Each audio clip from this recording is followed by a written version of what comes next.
Thank you for watching Amir Shakil 5858. I am Amir Budnam. Following are the news which have been reported by American, European, Asian, and Canadian channels. African channels and news agencies have reported the same news.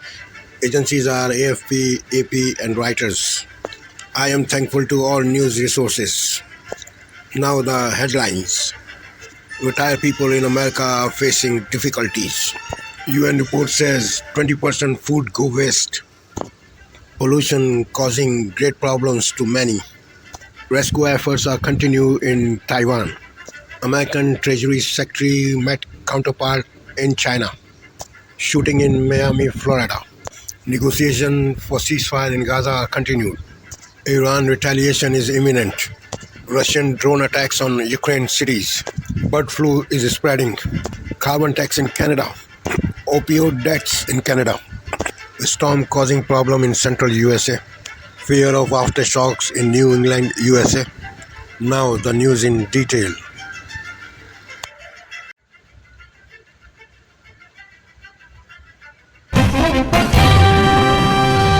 Tonight on PBS News Weekend, why more Americans are dipping into their retirement accounts early to make ends meet. Then, with hundreds of millions of people going hungry worldwide, more than 1 billion metric tons of food is being wasted every year. The root cause of hunger is not that we don't have enough food. We have enough food in the world to feed everyone on it. And so hunger is really a challenge of income and poverty and distribution. And the state of air quality here and around the world, how millions are living with potentially deadly air pollution.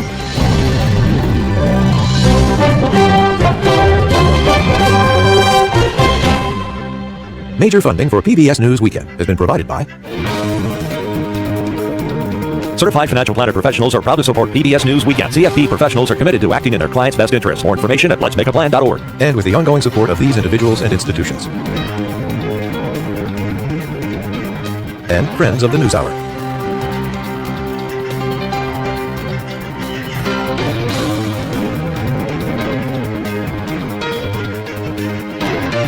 This program was made possible by the Corporation for Public Broadcasting and by contributions to your PBS station from viewers like you. Thank you.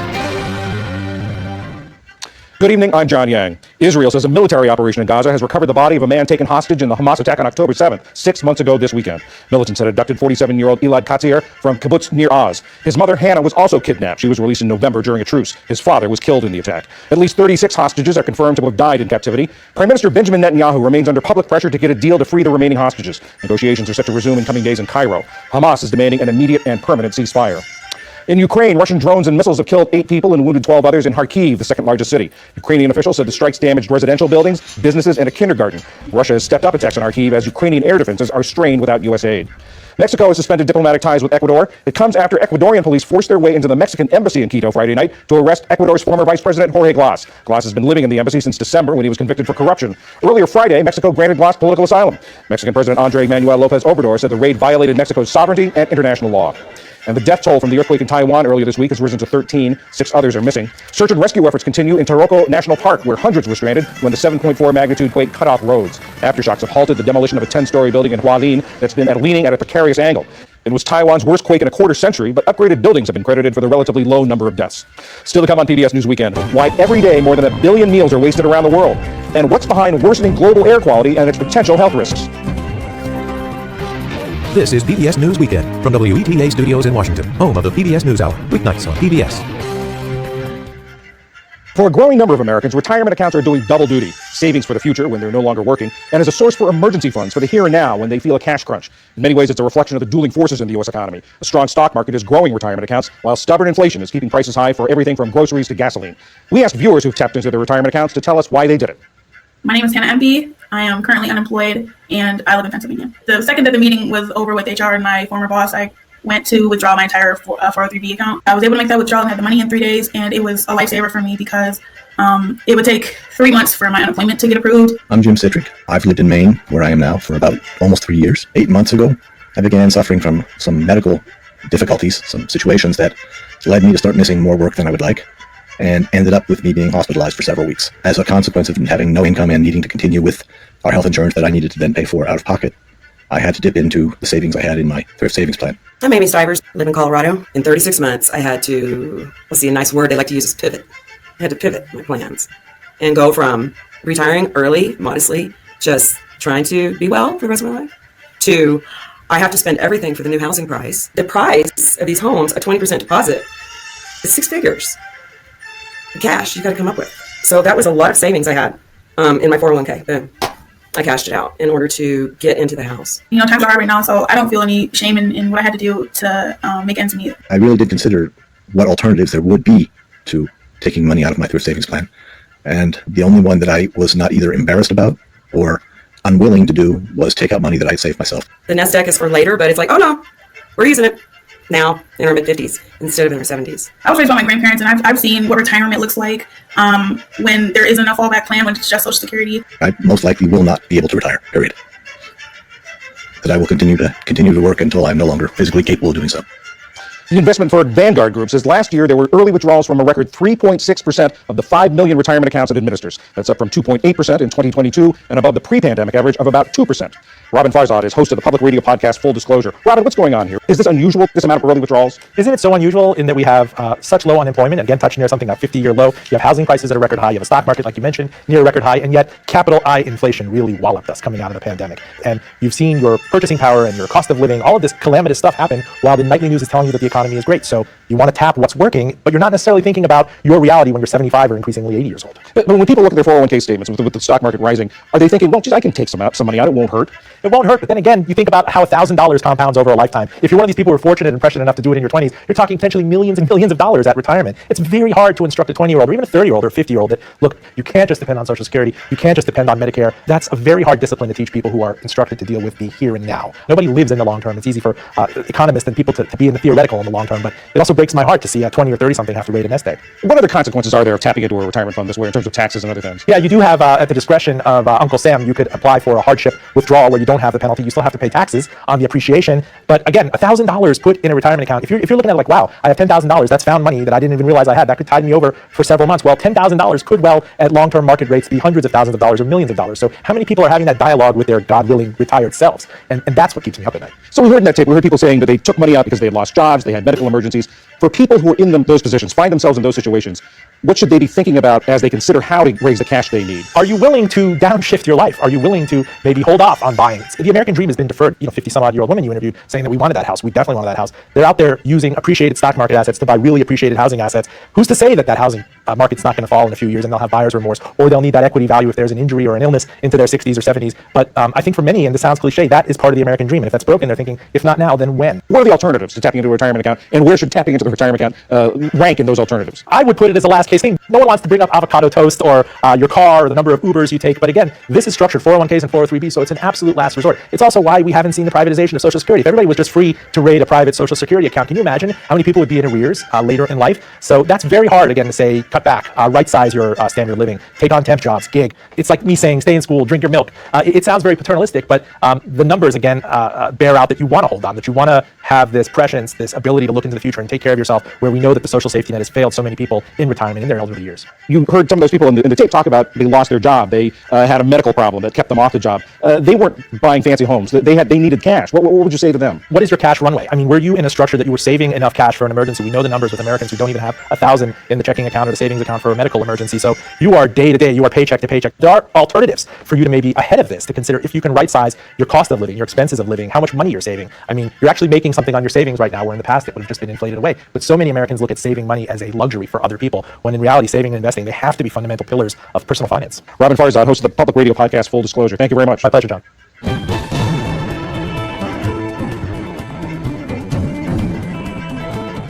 About a third of the world's population, that's more than 2 billion people, face food insecurity. Yet a report from the United Nations highlights another problem: food waste. The UN said people throw away enough food to give each person facing hunger around the world more than 1 meal a day. Ali Rogan has more.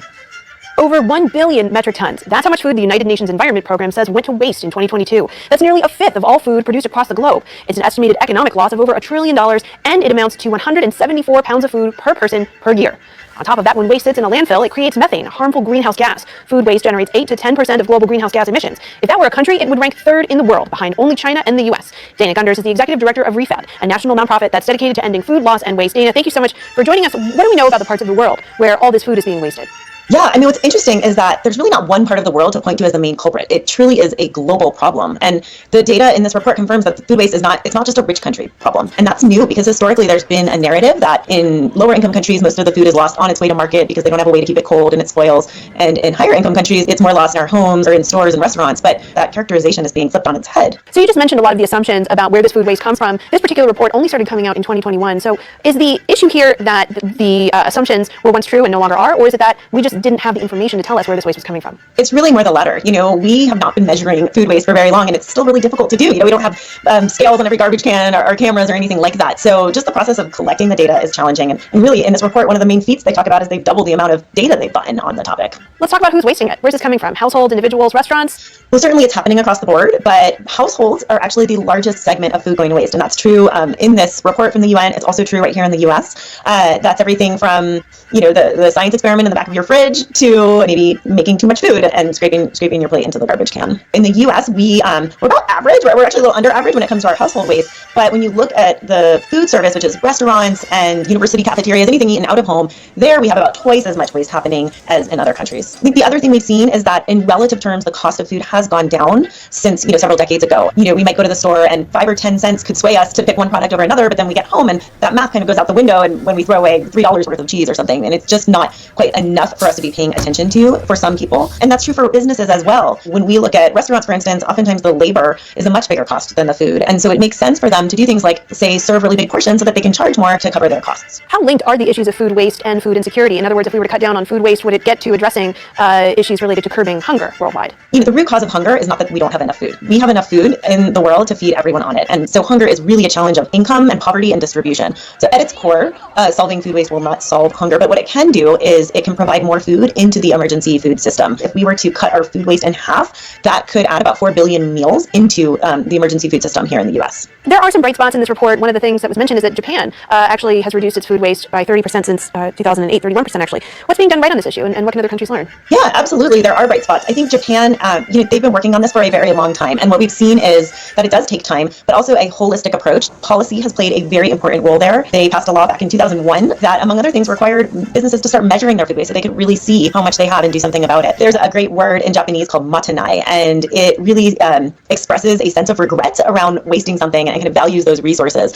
And so I think culturally, they've had a mindset of conservation and efficiency built in, and it's certainly something that we can learn from here. Dana Gunders, Executive Director of the National Nonprofit ReFed, thank you so much for your time. Thank you so much for having me.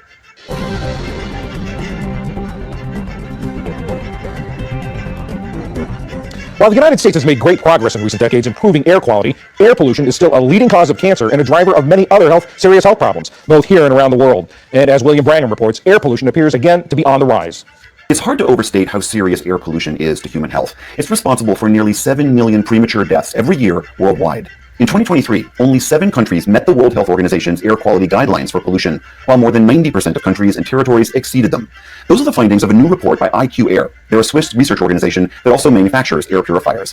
The report, which gathered data from 134 countries, regions, and territories, found that Central and South Asia is home to the top 10 most polluted cities in the world. And here in North America, wildfires, accelerated by climate change, are driving even more air pollution. Last year, that contributed to worsening air quality in cities like Minneapolis, Detroit, and Milwaukee. Glory Dolphin-Hemis is the North American CEO for IQ Air, and she joins us now. Thank you so much for being here. I know that it's hard to generalize globally, but why are so few nations able to control their air pollution better? It has to do with economic activity. So the World Health Organization, their standards are essentially based on science and what actually affects human health. And we have governments and their responsibility to provide a good economy for its constituents that actually directly conflicts with the health guidelines that are set forth. So there is a balance between health and our economy. One of the things I was really struck by in your report is that the pollution that we're talking about is incredibly small particles in the air, and that contributes to making it even more unhealthy for humans. Can you explain why that is? The impact of what's called fine and ultrafine particulate matter is tremendous on the human body. These ultrafine particles are able to penetrate the human cell mitochondria. That is essentially the brain of the human cell.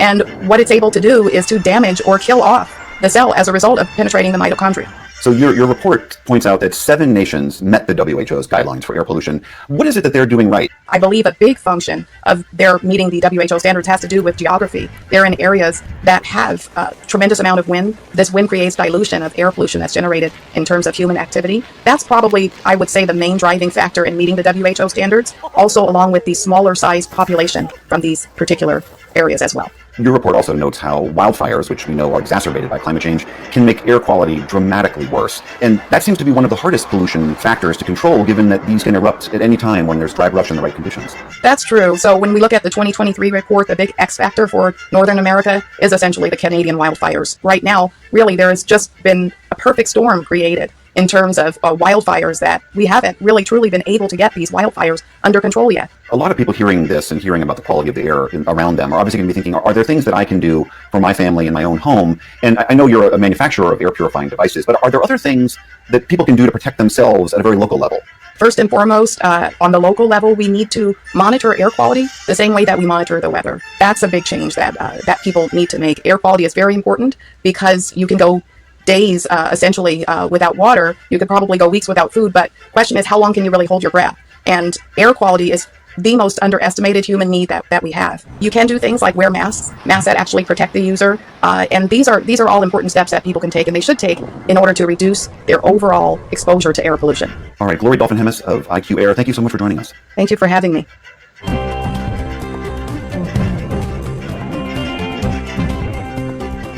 And finally tonight, a small victory for some sea turtles and people who care about their survival. On Jekyll Island off the coast of Georgia, a very special delivery. Wrapped in towels and old banana boxes, nearly 3 dozen sea turtles begin to stir. Oh, you're waking up? Good morning. They've been found in frigid New England waters, where every winter the cold-blooded creatures are washed up on shore, weak, lethargic, and disoriented, a condition known as cold-stunned. The Georgia Sea Turtle Center on Jekyll Island teamed with volunteers from Northeast Aquariums and conservation groups to move 33 Kemp's Ridley sea turtles and 1 green sea turtle, both species on the endangered list, to the warmer southeastern waters where they can thrive. Down to the sea they went, carried by volunteers who gently set them in the water, sending them out to their new home, carrying with them the hopes of recovery for these endangered creatures.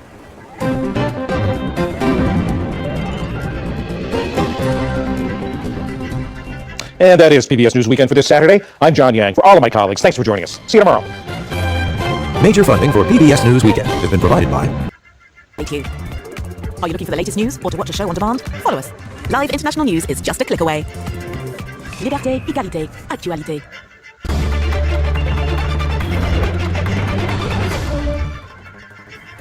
As Israel's war in Gaza enters a 7th month, the UN returns to Al-Shifa Hospital, which has come to symbolize the human cost of the war. The World Health Organization said Gaza's main hospital is now an empty shell with graves. Slovakia elects a new president, with Ukraine skeptic Peter Pellegrini winning a tight runoff against pro-Western diplomat Ivan Kodchok. The vote for the largely ceremonial post was dominated by divisions over Russia's invasion. And Mexico cuts diplomatic ties with Ecuador after Quito's decision to storm the Mexican embassy and arrest former Vice President Jorge Glass, who's indicted on corruption charges. Nicaragua also severed ties with Ecuador.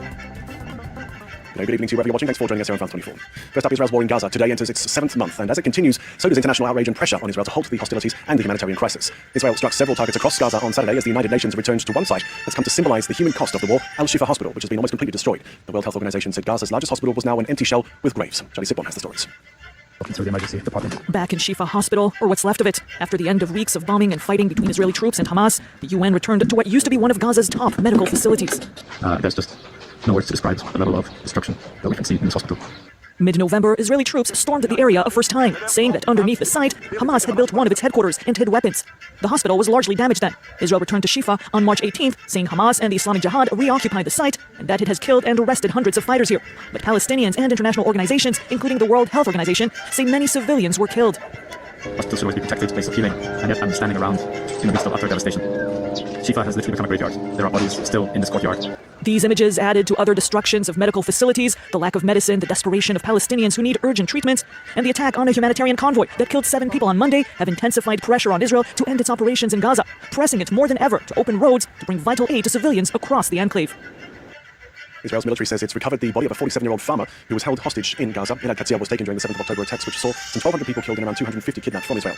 On Saturday, reported 100,000 protesters turned out across Israel to demand the release of the 130 remaining hostages in Gaza and to demand the resignation of Prime Minister Benjamin Netanyahu. Yinka Oyatadi tells us more. Anger is quickly turning to rage on the streets of Tel Aviv as anti-government protesters mourn the death of Gilad Katzir, who was abducted by Hamas on October 7th. Demonstrators say Prime Minister Benjamin Netanyahu is to blame. I'm sure Netanyahu gave up on the hostage. This is Elad Katzir. He was murdered while in captivity. He was alive. We saw 2 different films of it from Gaza, and he lost his life. And the reason is because Netanyahu is not getting any deal. Elad Katzir had previously been seen alive pleading for his release in this propaganda video published by Islamic Jihad in December, but to no avail. Israeli forces say they recovered the body of a 47-year-old during an operation in the southern city of Han Yunis. Elad was brutally kidnapped from Nir Oz by the terrorists of the Islamic Jihad with his mother Hannah, who was released from captivity and returned home to Israel as part of the plan for the return of the hostages. According to the intelligence information we have, Elad was murdered by his captors during the month of January. 6 months into the war, and the fate of more than 130 hostages still believed to be held in Gaza continues to hang in the balance. There's mounting pressure for the abductees to be freed and for more aid to enter into the enclave. In a statement marking Sunday's grim milestone, UN humanitarian chief Martin Griffiths spoke of the immediate prospect of a shameful man-made famine in Gaza. Israel has vowed to increase the flow of aid. In March, the UN says 85% of trucks carrying food aid were denied or impeded from entering into the enclave. Slovakia has elected a new president, with Ukraine skeptic Peter Pellegrini winning a tight runoff against pro-Western diplomat Ivan Kochuk. The government backed Pellegrini, taking 53% of the vote in the contest for the largely ceremonial post, which was dominated by division over Russia's invasion of Ukraine. Take a look. He was once Prime Minister of Slovakia, and now Peter Pellegrini is set to be president after securing more than 50% of votes in elections. As head of state, the 48-year-old says he'll put Slovakia first. I want to be a president, as I promised you. He will always, while respecting our international obligations, protect and defend the interests of the Slovak Republic and its citizens. Pellegrini's win marks the end to an election that has been marred by division over the war in Ukraine. Pellegrini has, for his part, advocated peace talks with Russia. I will do everything I can to ensure that Slovakia, whether anyone likes it or not, always remains on the side of peace and not on the side of war. The nationalist left candidate is a close ally of Prime Minister Robert Fico. Pellegrini's victory is set to cement the populist leader's grip on power. Fico has halted arms deliveries to Ukraine and has said the only way to end the war is for Kyiv to give up some of its territory to Russia. It's a view that the opposition-backed Ivan Kochuk completely disagrees with. The pro-Ukraine candidate has conceded defeat in the presidential elections. I'm disappointed. It turns out that you can become president in Slovakia by spreading hatred, inciting passions, and pushing people to barricades. The role of president in Slovakia is largely ceremonial. The head of state has the power to appoint judges, ratify international treaties, and veto laws passed by parliament. Ukraine is at risk of running out of air defense missiles as Russia continues its intense bombing campaign. This is the warning from President Volodymyr Zelensky, which is the starkest to date of the deteriorating situation in his country. For weeks, Moscow has waged a campaign of missile and drone strikes on energy infrastructure and towns and cities. In the border city of Kharkiv on Saturday, at least 8 people were killed and 10 injured in the latest round of strikes. Mexico has cut diplomatic ties with Ecuador. This follows Quito's decision to storm the Mexican embassy there to arrest the country's former vice president, Jorge Glass, who was indicted in December on corruption charges. The extraordinary use of force sparked shock across the region. Nicaragua has also broken ties with Ecuador. Nick Rushworth tells us more. Mexico has cut diplomatic ties with Ecuador. It is furious after Ecuadorian police burst into its embassy in Quito to arrest Jorge Glass, Ecuador's former vice president, and take him to prison. Mexico will appeal to the International Court of Justice to denounce Ecuador's responsibility for violations of international law. Glass had been living in the Mexican embassy since December after requesting asylum there, which Mexico only granted on Friday. He'd been convicted of corruption and bribery. Ecuador says the asylum offer was illegal because under international law, people facing charges should not be granted asylum. Ecuador's exiled former president, Rafael Correa, condemned the arrest. They bounced into the Mexican embassy in Quito. This is a casus belli. This is a cause for war. Thank God we have a very good government, a very good president in Mexico, but usually this is an invasion. Leaders from across the Americas have voiced outrage at the incident. Ecuadorians on the streets of Quito, meanwhile, expressed disappointment with the diplomatic row. I don't think entering the embassy was worth it. I think it was politically motivated because the current president's popularity is falling. It's good that we're putting an end to so much corruption and impunity. No doubt Glass would have escaped like other political prisoners, but I think the current president should have assessed the diplomatic consequences. Tensions had already escalated between the two countries earlier this week after Mexico's president made provocative comments on Ecuador's presidential election last year and the assassination of a presidential candidate. Quito retaliated by declaring the Mexican ambassador to Ecuador persona non grata, forcing her to leave the country. This Sunday, Rwanda begins commemorations to mark 30 years since the genocide against Tutsis by Hutu extremists. Delegations from across the world are to gather in Kigali. Bill Clinton, the US president at the time, will be there. Also, the French Foreign Minister Stéphane Séjourné. President Emmanuel Macron said this week that France and its allies could have stopped the genocide, but lacked the will to do so. An estimated 800,000 Tutsis, along with moderate Hutus, were killed in massacres that lasted just 100 days. Mass graves are still being discovered across the country. Next, the climate activist Greta Thunberg has been detained twice on Saturday in the Netherlands. She and a group of Extinction Rebellion activists blocked a main road in The Hague protesting against fossil fuel subsidies. They marched from the centre of the capital intended to block a major highway. Thunberg was released both times after being held for several hours. In the UK, a sexting scandal is spreading through the ruling Conservative Party. On Friday, Luke Evans became the second Tory MP to acknowledge receiving explicit messages on his phone, which police are describing as a malicious phishing attempt against politicians. A day earlier, William Bragg revealed he disclosed several colleagues' personal details to an unknown individual who contacted him on a dating app. Sophie Lamotte has the story. The messages targeted politicians, advisors, journalists with accurate personal information about each of them. Soon, they became flirtatious and even came with explicit images. A prominent Conservative lawmaker, William Bragg, admitted to taking part in what is now dubbed the honey trap scandal. He says he shared some of his colleagues' phone numbers with an individual on the dating app Grindr. But the lesson here for all MPs is that they need to be very careful about cybersecurity, and indeed it's the lesson for members of the public as well, because this is something that we are all having to face in our daily lives. Among the dozen men targeted, 2 legislators replied by texting back intimate pictures of themselves. Police in central England said they're investigating a report of malicious communications and a potential spear phishing operation, citing Russia and China as prime suspect. Last month, the UK accused China of targeting Britain's electoral watchdogs and lawmakers, allegations denied by China. First, the compromise of the United Kingdom Electoral Commission between 2021 and 2022, which was announced last summer. And second, attempted reconnaissance activity against UK parliamentary accounts in a separate campaign in 2021. Ahead of this year's general elections, a recent report shows that the UK is amongst the countries most likely to face cyber interference. And finally, in Italy, Mount Etna has been putting on a rare, if perhaps concerning, display as it began blowing smoke rings. Europe's most active volcano began puffing on Friday, putting on a treat for privileged locals and tourists on the island of Sicily. The smoke rings are formed by volcanic gases. Experts say for the phenomenon to appear, there needs to be what's called circular volcanic events, along with a calm atmosphere. And experts do not predict there's any imminent risk of eruption there. That's it for now from us here on the Night Watch in France 24. Thanks for staying with us, and see you next time. Hello and welcome to Access Asia. I'm Yuka Gueye, and these are our top stories this week. Aftershocks continue to rattle Taiwan after it experienced the strongest earthquake in 25 years. Our team on the ground reports from a town near the epicenter. Straight to the front line, often with no military experience. We hear stories about Nepalese men recruited into the Russian army and about their fate. And China's best-selling sci-fi novel has now been adapted into a Netflix series and has stirred up nationalist anger there. We'll take a deep dive into the three-body problem. Taiwan has demonstrated its resilience and preparedness to earthquakes in the face of the strongest tremor to hit the island in a quarter of a century. The official death toll from the magnitude 7.4 quake on April 3rd is surprisingly small compared to 1999, when 2,400 people died. Still, the disaster shocked tourists and residents alike. Our team on the ground sent us this report from Hualien. What started off as a dream holiday quickly turned into a nightmare for this French tourist who found himself hiking in a national park just kilometers away from the epicenter. On this Saturday night, renewed hope for a ceasefire in Gaza. Hamas agrees to peace talks in Cairo as Palestinians battle starvation. People don't have to die because they don't have food. We need security guarantees. And the body of another Israeli hostage is recovered. The price tag on pollution putting a strain on farmers. We absorb all the costs of the carbon tax. Why some say the federal carbon tax unfairly punishes them. Also, bird flu in cows. Avian flus jump to mammals. The fears the virus could spread even further. 3 of us living in a linen box for 3 months. And the unprecedented expedition around the world on wheels. Global National with RNSA. Reporting tonight, Carolyn Jarvis. Good evening and thanks for joining us. We begin with a sign of hope for Gaza as Israel and Hamas are signaling they will attend ceasefire talks in Egypt tomorrow. For the first time in weeks, key figures from both sides will reportedly be at the table in Cairo. A potential pause in the fighting could mean life-saving relief reaching Palestinians on the brink of famine. The World Food Programme says it is providing aid to almost 1.5 million people in Gaza each month, and the level of hunger has doubled in less than 3 months, now impacting more than 1 million people. Tomorrow marks 6 months since the war began, and earlier today the body of another Israeli hostage was recovered in an overnight raid. David Aiken has our top story tonight. The 6-month-old conflict has displaced nearly all 2.3 million people who live in Gaza. And now, nearly half of them, 1 million people. But we have challenges. We don't have the necessary security guarantees to work here. The security challenges were underlined after 7 aid workers from World Central Kitchen were killed this week in an Israeli airstrike. In the wake of those deaths, and under pressure from the U.S. and others, Israel opened a land crossing in northern Gaza and a port in southern Gaza, and aid began to trickle in. But more is needed. The World Food Programme warns malnutrition among children is spreading at a record pace, with 1 in 3 children under the age of 2 acutely malnourished. For us to really be able to scale up, to avert famine so that people don't have to die because they don't have food, we need security guarantees for us as humanitarians, but also for the people we serve in Gaza. That will be the goal of truce talks set to get underway Sunday in Cairo, precisely 6 months after Hamas launched its attack on Israel. Officials from the U.S. and Qatar will be in Egypt. Hamas has agreed to send a delegation, and an Egyptian news agency reported Saturday Israel will do the same. A key demand of Israel is that Hamas immediately release all the hostages taken October 7th. Israel believes 129 hostages are still being held, and it says 35 have been killed in captivity, including 47-year-old Elad Katzer, a farmer whose body was found by Israeli commandos Saturday. The goal of Hamas and of many of Israel's allies, including Canada and the United States, is to obtain at the very least an extended ceasefire, so more aid can reach Gaza's starving population. David Aiken, Global News, Ottawa.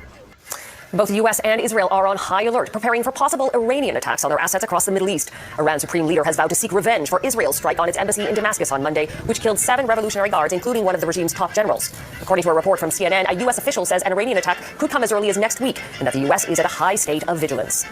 Russia launched a series of strikes targeting Ukraine's second-largest city overnight and again today. The first attack hit residential areas of Kharkiv, killing at least 6 people and wounding 11 others. Russia fired a combination of Iranian-made drones and missiles. A second attack today killed at least 1 person and damaged a school and nearby apartments. Attacks on the city, which lies close to Russia's border and is mainly Russian-speaking, have intensified in recent weeks. On Thursday, 4 people died in a Russian drone attack there. A state of emergency remains in place in Russia's southwest region near the border with Kazakhstan because of heavy flooding. Around 2,000 people have been forced to flee after a dam burst on Friday. Melting ice caused river levels to rise rapidly before the dam gave way. There are growing tensions tonight between 2 major Latin American countries, Ecuador and Mexico. Late Friday, Ecuadorian police broke into the Mexican embassy in Quito, arresting Ecuador's former second-in-command. The former vice president had been living at the Mexican embassy since December after being indicted on corruption charges. Ecuador said, quote, it would not allow a criminal to stay free. Mexico's president shot back, saying the arrest at its embassy is a flagrant violation of its sovereignty and would cut all diplomatic ties. A somber anniversary this weekend as Sunday marks 30 years since the Rwandan genocide. An estimated 800,000 people were killed during the war, most of them from the Tutsi minority group. Our Ottawa Bureau Chief Mercedes Stevenson spoke with retired Lieutenant General Romeo Dallaire, the Canadian leader who tried to shelter locals from the violence despite little international support. Mercedes joins us from Ottawa. Mercedes. Carolyn, it's hard to believe the horror of the Rwandan genocide unfolded 30 years ago. The brutality, the terror, and the sheer scale of violence and killing is unforgettable, especially for retired Lieutenant General Romeo Dallaire, who witnessed the genocide in 1994 firsthand. In an interview with the West Block, General Dallaire revealed that some of those responsible for the genocide are living freely in Canada. Many of the bad guys of the Hutu regime ended up in Canada. And I've testified in just one trial. Dallaire says there has been no justice for some of those hiding in our country, and that the Canadian government has been reluctant to prosecute them. The trial was in Montreal, lasted nearly 2 years, cost a couple of $1 million. The Justice Department kept telling me that we don't have the money to be able to do the trials. And so these people are still living around. Dallaire says that he has great hope for Rwanda's future, but also concerns about the country's current government, a government which the RCMP has accused of trying to reach out right here into Canada to intimidate opponents of the current regime. General Dallaire has put his experience into a book now, looking at the underlying causes of war and calling for more than just temporary truces before the world moves on and stops paying attention to certain conflicts. He says without proper attention, they will fester and erupt again at a future date. We'll take a look at another international concern on the show this week, foreign interference in our democracy, with our expert panel. We'll find out what we learned from the public inquiry over the past week. Well, what jumped out to me is that David Johnston really did a poor job. We learned so much more in 1 week of this inquiry than we've learned from his entire report. In coming days, the spotlight will turn to Prime Minister Justin Trudeau, who is expected to testify at the inquiry. Carolyn? Mercedes Stevenson in Ottawa. Thanks, Mercedes. And you can watch more from both of these conversations tomorrow morning on the West Block, right here on Global. Justin Trudeau's Liberal government is under pressure on another matter tonight, the federally imposed price on carbon. Ottawa says the so-called carbon tax will cut as much as 1/3 of Canada's emissions over the next 6 years. The goal is to nudge consumers and industry toward cleaner solutions. But farmers say the tax is hurting them unfairly. Marnie Blunt reports. It's getting to the time of year where Roger Boggs fires up his farming equipment for the season. But the Manitoba farmer says running his propane-fueled grain dryer gets more costly each year due to the rising carbon tax. We're getting a truckload almost a day of propane, so and that pushed the propane price or the fuel price for the drying up about 20%. The federal carbon tax rose to $80 a ton this week, prompting pain at the pumps. It's just outrageous. I don't think taxing people is going to save the planet. And protests across the country. The intention is to stay until they end the carbon tax. While most Canadians will get a rebate to cover the cost, it's been at the center of political debate. Manitoba and Nova Scotia's premiers vowed to take up the Prime Minister's challenge to come up with a carbon tax alternative. We've got a very strong case to make that Manitoba is going to hit net zero. While the carbon tax is exempt for certain farming equipment, it's not exempt on propane and natural gas used for heating barns and drying grain. In a lot of cases, that tax is actually more than what the actual fuel cost was to heat that building. So it is a substantial amount. It adds up. Bill C-234, a private member's bill, aims to exempt both grain drying and barn heating from the carbon tax, but it was amended by the Senate in December and sent back to the House of Commons to remove barn heating from that exemption. We are the only sector that actually doesn't get to pass it along. Because we are price takers, because we do not set the price for our product we sell, we absorb all the cost of the carbon tax. Meaning for now, farmers like Boggs will continue to feel that extra cost. I find it kind of unfair because grain farming produces tons of vegetation throughout the season. It's probably one of the biggest carbon sinks in Western Canada, and yet we're being penalized for it. Marnie Blunt, Global News, Winnipeg. There is a major shakeup in the upper ranks of Canada's biggest bank. RBC has fired its chief financial officer. It follows investigations which found its CFO, Nadine Ahn, had engaged in an undisclosed, close personal relationship with another employee. It's alleged Ahn gave preferential treatment to that person, including a promotion and compensation increases. Both have been terminated. From birds to bovines. Coming up, the concerning jump of avian flu to another species. Why that's raising alarms for people. In Baltimore, the body of a third worker who died in last week's bridge collapse has been recovered. Divers made the discovery only hours before President Joe Biden visited the site Friday, vowing to hold people accountable. My administration is committed, absolutely committed, to ensuring that parties responsible for this tragedy pay to repair the damage and be held accountable to the fullest extent the law will allow. Of the 6 people killed in the collapse, the bodies of 3 people remain missing. Cleanup of the wreckage is ongoing. Combined with rebuilding the bridge, the work is expected to cost billions. While its name may suggest it's a virus for birds, the avian flu has recently made the jump to cows, infecting several herds in the U.S. The move has raised concerns the virus might be able to infect other mammals like pigs or possibly humans. Joel Senek has the latest on the research and the risks. Flocks at poultry farms and herds of cattle across the U.S. are under close watch. The U.S. Centers for Disease Control and Prevention now issuing a health alert over an ongoing outbreak of avian influenza, more commonly known as bird flu. It's in migratory birds, and as these birds migrate, they can spread the virus as they land and feed among other birds. The strain of flu is most common among wild birds and poultry, but can infect other animals like seals, skunks, and now for the first time, cattle. The current wave of cases is impacting herds in 6 states. For most people, if you're not exposed to these animals, the risk is very, very low. But that could increase in the coming years, according to the World Organization for Animal Health. Doctors say when more types of animals are infected by bird flu, it increases the chances it will one day be passed between people. So far, just 1 dairy farm worker has been confirmed infected. Their only symptom, conjunctivitis. Replication within that mammal is going to put a little bit more pressure on that virus to want to change to be more infectious for humans. Health officials warn that could lead to a widespread outbreak as humans lack immunity against the virus. If H5N1 bird flu changed in a way to make it transmissible between people, then we would have to really switch influenza vaccine production in the United States. Canada has not detected any cases of bird flu in cattle or other livestock. In a statement, the Canadian Food Inspection Agency says it's working with the USDA, public health authorities, Canada's veterinary community, industry, and the provinces and territories to monitor the situation closely. Surveillance is critical. Influenza viruses constantly change, and health officials say they're ready to react if the public health risk rises. Joel Senek, Global News, Washington. Ahead, nearly 6,000 deaths in only 9 months. Canada's failure to address the opioid crisis and what 3 provinces are doing about it. Whatever you do, it's better with a website. Introducing Hostinger Website Builder, the fast and... Well, it may not make the daily headlines anymore, but the opioid crisis continues to quietly ravage the country. And despite years of promises and investments by both federal and provincial governments, the number of opioid-related deaths shows little sign of decreasing. As Heather Yorks West reports, 3 provinces came together last week, hoping a new approach will help. It's been a little more than 2 weeks since Christine Kidd lost her son. My son, 26 years old, he passed away from a drug overdose on March 17th after a very lengthy battle with addiction. It's gone back several years. More than 8 years into the opioid crisis in Canada, and people, mostly young men, are still dying at an alarming rate. In the first 9 months of last year, the most recent national data available, there were 5,975 deaths, up 8% over the same period the previous year. That's 22 drug deaths every day, and more than 40,000 since 2016. Connor had 9 very close friends from grade 2 right to post-secondary. 5 of those friends of his all died within that 2 years. I went to 4 of the 5 funerals, including my son, and they all died of fentanyl overdose. Within Canada, 3 provinces account for more than 88% of the country's opioid poisoning deaths. But Ontario, Alberta, and BC are not dealing with the crisis in the same way. On Thursday, the mental health and addictions ministers of Ontario, Alberta, and Saskatchewan pledged to share ideas as each Conservative-led province pursues a recovery-focused strategy, emphasizing treatment beds over harm reduction methods like supervised consumption sites and safe supply. When it comes to something like harm reduction, it plays a part in our model, of course. But if you're talking not about harm reduction, but instead the harm reduction policies are, say, safe supply, that's something Alberta's made illegal. We will always oppose, and that needs to be abundantly clear. But while BC's strategy includes access to supervised consumption sites and safe supply, that province is also seeing overdose numbers rise. According to a report released by the province's Auditor General last month, BC's overdose prevention programs aren't accessible to all. We don't do safe supply well enough, and we don't do it for enough people to really see the positive results. And so, a nearly decade-old public health crisis only deepens, with tens of thousands dead and dozens more dying each and every day. Heather Yorks West, Global News, Calgary. Next, more than 30 countries, 3 years, and a daring attempt to make it to the North Pole. We catch up with the Trans-Global Car Expedition. It was a close game, but basketball phenom Caitlin Clark and her Iowa Hawkeyes are through to the NCAA championship game. Clark, who scored more points than anyone in college basketball history, drained 21 points in the win over the University of Connecticut. The finals on Sunday could be even tougher as Iowa faces a South Carolina team that is undefeated this season.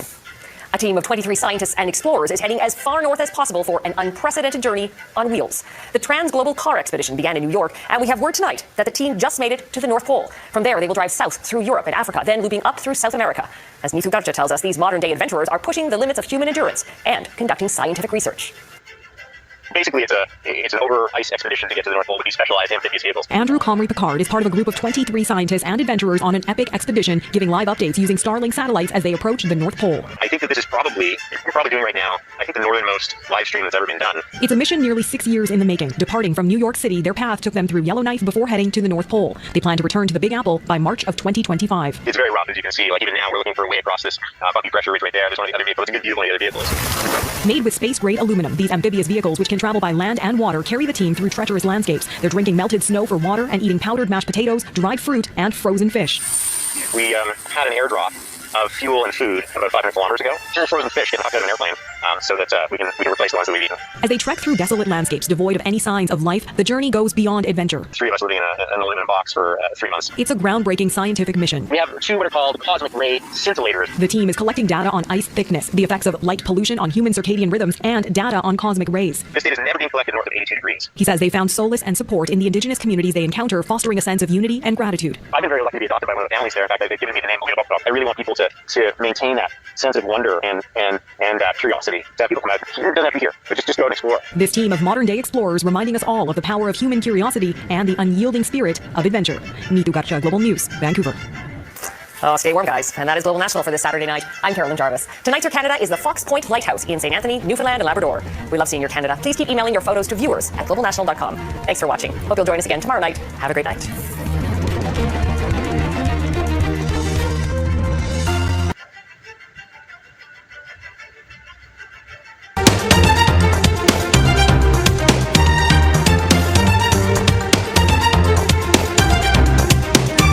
This is Asia Now. It's 12 p.m. in Singapore and Hong Kong, 9:30 in New Delhi, and 11 o'clock in Jakarta. I'm Shahida Osman. At this hour, 6 months into the deadly war in Gaza, thousands protest across Israel, calling on the government to reach a deal to free dozens of hostages held by Hamas and to hold early elections as ceasefire negotiations are set to take place in Egypt. U.S. Treasury Secretary Janet Yellen meets Chinese Premier Li Qiang in Beijing as part of a 5-day trip to China. Both sides expressing hope for improved ties amid Washington's concerns over what they see as Beijing's excess manufacturing capacity. And Taiwanese officials say rescuers are not giving up. Efforts are still underway to reach those stranded in the mountains, 3 days after Taiwan's strongest earthquake in 25 years toppled buildings and triggered landslides. Thousands in Israel took to the streets to mark 6 months of war and 6 months of captivity for hostages taken by Hamas, with local media reporting that demonstrations are held in some 50 locations across the country. Protesters are calling on the government to reach a deal to free dozens of hostages held by Hamas and to hold early elections amid anger over Prime Minister Benjamin Netanyahu's handling of the war. Israeli media reported scenes of confrontations between security forces and protesters in Tel Aviv. Demonstrators reportedly started several fires before they were quickly put out by the police. Now, the latest protests come as ceasefire negotiations, which include discussions about the release of the captives, are set to take place in Cairo. The talks are being mediated by Qatar, Egypt, and the U.S. Our government is not functioning totally not functioning. Not in the civilian field, not in the security field, not in the international field, nothing. There is no other possibility except changing our leadership. It's a shame we still have Bibi Netanyahu as our prime minister. I think he should resign after what happened 6 months ago. He didn't achieve not the dispatch of Hamas. We still have 133 hostages in Gaza. I hope they're in Gaza. I hope they're alive. The Israeli army says it has recovered the body of captive Ilat Katir from the Gaza Strip. The 47-year-old was killed while being held in the besieged enclave. We are grieving today with Katir family, part of our larger family from your Oz and hostages families. He should have been with us today. He could have been with us today. And we demand the world to do anything to make this deal come true and bring them all back home. The Hamas-run health ministry says at least 33,000 Palestinians have been killed and more than 75,000 wounded in Israeli attacks on Gaza since 7th of October. Israel says the death toll from their side is at 1,139. Hamas says a delegation headed by the group's deputy chief in Gaza will go to Cairo today for truce talks, while the Israeli war cabinet is reportedly meeting to discuss sending a potential delegation to Egypt. Alex Kadir has more on what to expect from the latest discussions. We can expect movement, we can expect discussion. It's very difficult to say whether or not we can expect progress or a deal. We know there is enormous amount of pressure to reach a deal. The United States urging Qatar and Egypt to lean on Hamas to make sure they accept some kind of a deal. Meanwhile, the US urging Israel to do the same. President Biden telling Prime Minister Netanyahu to give his negotiators, Ronan Bar, the head of Shin Bet, the security agency, and David Barnier, the head of the Mossad, the intelligence agency, to give them enough room to operate to reach a deal. But clearly those demands by Hamas, including the full withdrawal of Israeli troops, are simply not something that Israel can accept. What they have said they can show flexibility on is the return of civilians to northern Gaza. Then it becomes a numbers game and a conditions game. We know that Hamas doesn't want any security checks for those returning to northern Gaza, and Israel wants all civilians to go through Israeli security checks. So those are the kinds of discussions that will be going back and forth. The last deal on the table would have seen 40 Israeli vulnerable hostages, women, injured and elderly, released in exchange for around 700 Palestinian prisoners being held in Israel. But those sticking points, the withdrawal of Israeli troops, the permanent ceasefire, those remain very difficult to get around. And there is also a fundamental challenge in these negotiations, which is that Israel's stated objective in this war is the complete elimination of Hamas, the same group that they are negotiating with for this hostage release and ceasefire deal. And Singapore's Prime Minister Lee Hsien Loong has congratulated Palestinian Authority Prime Minister Dr. Mohammed Mustafa on his new role. In his letter, PM Lee acknowledged that Dr. Mustafa's appointment comes at a very challenging time. And he says Singapore is deeply concerned about the dire humanitarian situation in Gaza and supports an immediate ceasefire to allow for the swift and unhindered delivery of aid. Meanwhile, Mr. Lee notes that Singapore's enhanced technical assistance package continues to support the Palestinian Authority's capacity building efforts. More than 700 Palestinian officials have attended training courses and study visits so far. A representative office in Ramallah was also set up in 2022 to further facilitate engagements between Singapore and the Palestinian Authority. Mr. Lee reiterated Singapore's support for a negotiated two-state solution, calling it the only viable path towards a comprehensive, just and durable peace between Israelis and Palestinians. He says he looks forward to meeting Dr. Mustafa and invited him to visit Singapore. WHO Chief Tedros Adhanom Ghebreyesus says Gaza's largest hospital, Al-Shifa, is an empty shell with human graves after the latest siege. A WHO-led mission finally accessed the hospital after multiple failed attempts since 25th of March. Israeli forces pulled out of that area following a 2-week military operation where they claimed that they battled Palestinian militants inside what was once the Palestinian territory's most important medical complex. WHO staff described massive destruction and the stench of decomposing corpses. We're standing here where it used to be the front of the hospital, and we're in front of the emergency room behind me where ambulances used to bring the cases. Now all the area is destroyed in addition to the hospital, and in addition to that the dead bodies are still underneath us. We can smell the death out while we're standing here. What you also see here in the yard of the hospital are the graves of people who have died. Some of them have been buried, some of them are not yet even buried. So you can see here, and in many other places, you can see the bodies that are rotting under the Gazan sun. This is horrible and this is unimaginable. This war should stop now. The WHO mission was conducted in cooperation with other UN agencies. Staff who gained access to the hospital said the scale of devastation left the facility completely non-functional. They also said how patients were held in poor conditions during the siege and were forced to relocate between buildings at gunpoint. Data from the WHO shows that only 10 of Gaza's 36 main hospitals remain partially functional. In other news, U.S. Treasury Secretary Janet Yellen told Chinese Premier Li Qiang that the ability to have difficult conversations between both nations has helped stabilize relations. And she met the Chinese Premier while on a 5-day visit to China. One of the key items on her agenda is what Washington sees as Chinese overcapacity in industrial production. But she emphasized the importance of an open and ongoing dialogue, where China responded by underlying the need for mutual respect. I believe that over the past year, we've put our bilateral relationship on a more stable footing. This has not meant ignoring our differences or avoiding tough conversations. It has meant understanding that we can only make progress if we directly and openly communicate with one another. 中方真诚地希望我们两国要做伙伴，而不是做对手，应该相互尊重、和平共处、合作共赢。 Ms. Yellen already met with Vice Premier He Lifeng in Guangzhou, and she said the two nations had agreed to hold talks to achieve what they're calling a balanced economic growth. Ms. Yellen has made the threat of China's excess production of EVs, solar panels, and clean energy products to producers in the U.S. a focus of her second visit to China in 9 months. Throughout her visit, Chinese state media have pushed back against her message on excess manufacturing capacity, referring to it as an American pretext for its own protectionist policies. And coming up on Asia Now, Australia's federal government to provide disaster funding for people in flood-hit areas as assessments into damaged properties get underway. And later, Russia evacuates thousands after rising waters in the Ural River caused a dam to burst.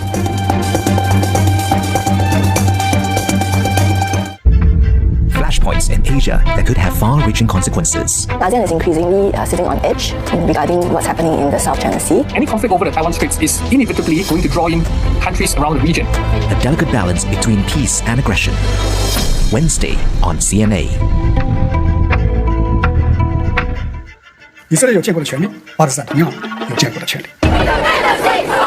The Chinese, they are pointing to this and saying, look, on the one hand, you have the Americans who claim to talk about human rights and universal values, and yet here they are turning a blind eye to what Israel's doing towards Palestinians.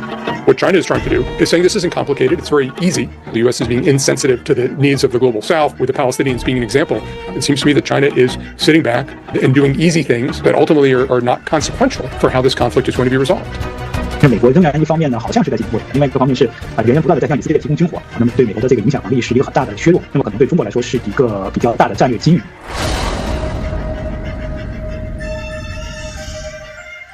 6 months on, the impact of the war in Gaza is felt beyond its borders. With the attacks on the commercial ships, you're talking about very personal global container traffic. देखिए जो ये समुद्र में attack होने के बाद बासमती दाल के ऊपर जो प्रभाव पड़ा. It's the worst yet to come. There's an ecosystem that is.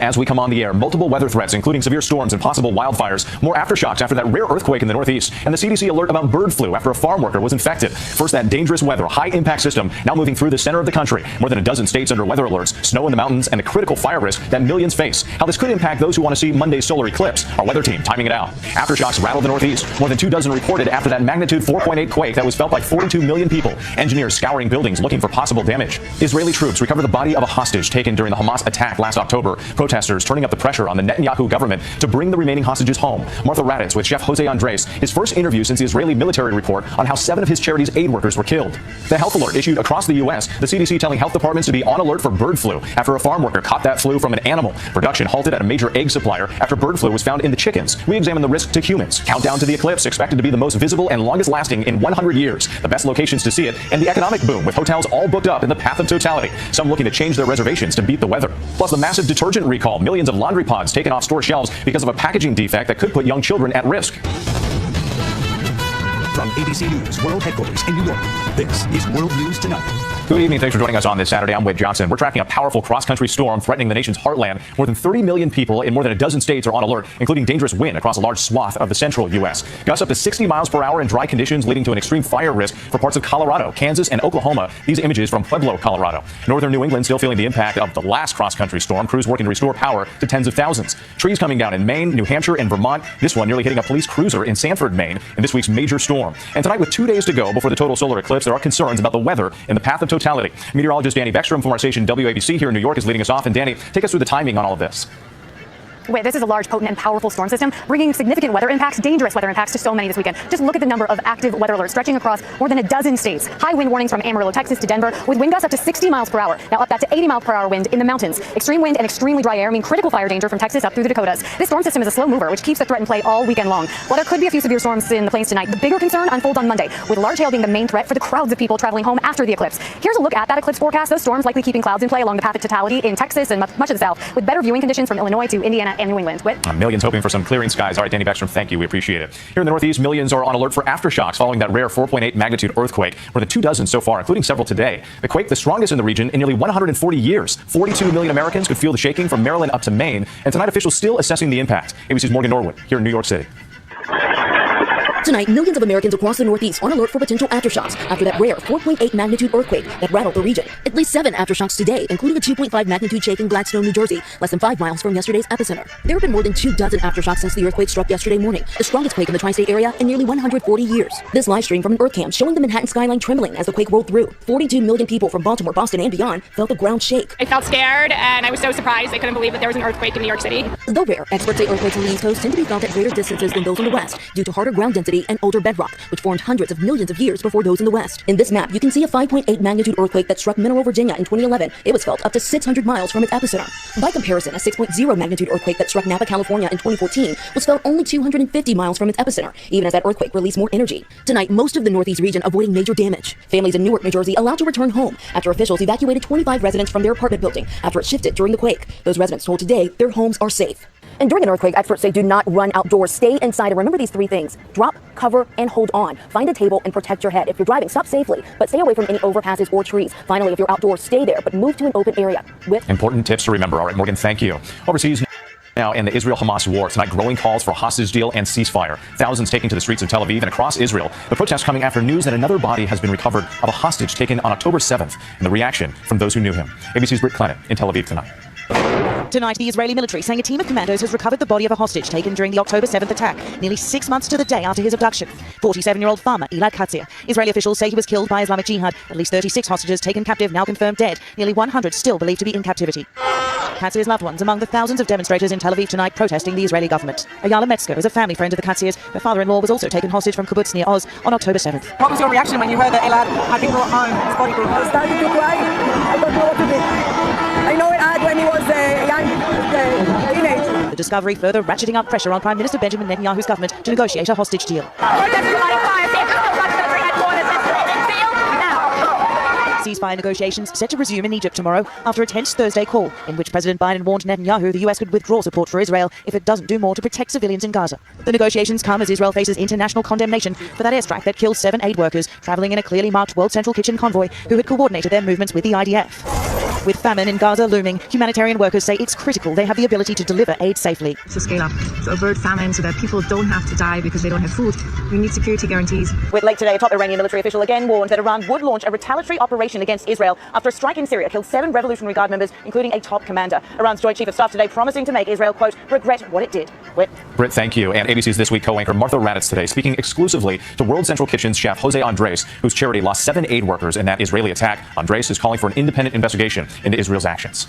They say that their drone video, and this has not been verified, this video, that they say shows Hamas operatives and they thought one fired from an aid truck. Every time something happens, we cannot just be bringing Hamas into the question.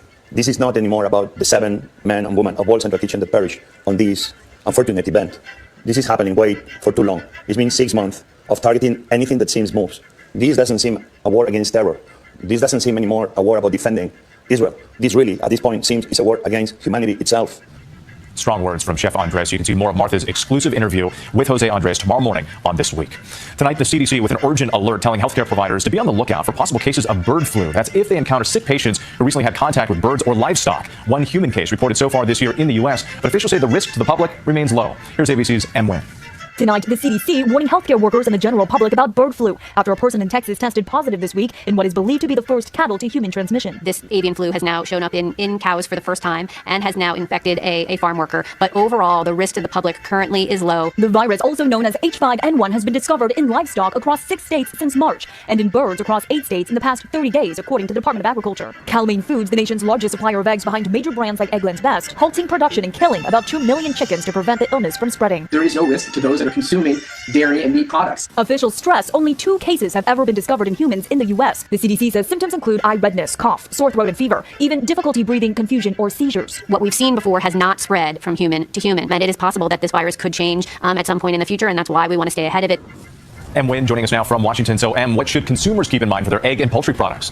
Yeah, Whit. So for now, the CDC says that the people out there should be avoiding actually consuming any undercooked foods or raw milk products. Health officials also say for eggs, go ahead and continue to buy and go ahead and continue to eat these products because the risk of bird flu continues to stay excessively low and the cooking process actually kills the virus. Whit. All right, Em, thank you. Excitement is building for Monday's total solar eclipse. The path of totality stretching from Texas to Maine, and places outside of totality, like New York City, will still experience a partial view. Some schools giving kids time off so they too can watch this rare cosmic event. Here's ABC's Jacqueline Lee.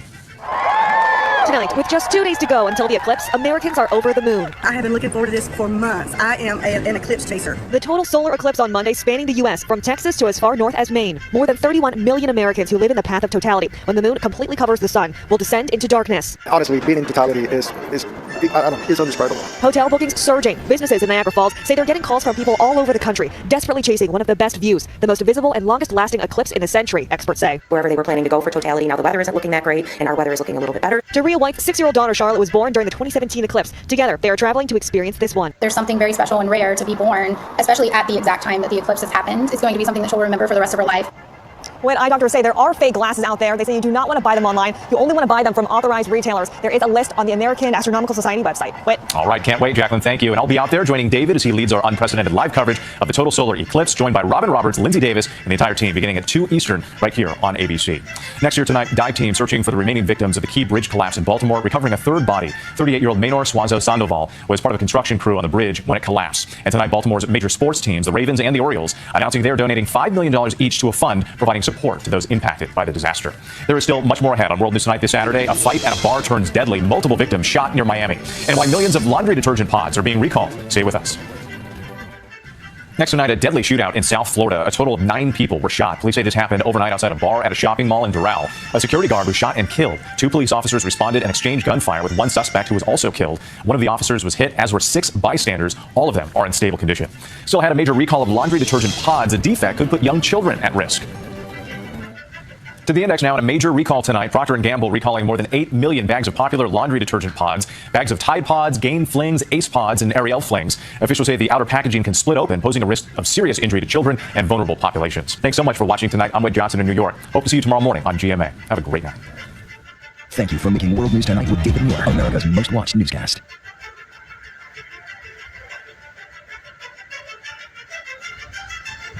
Thank you for watching and privilege of your time. This is Amir Shakil 5858. I am Amir Woodman. Have a good life.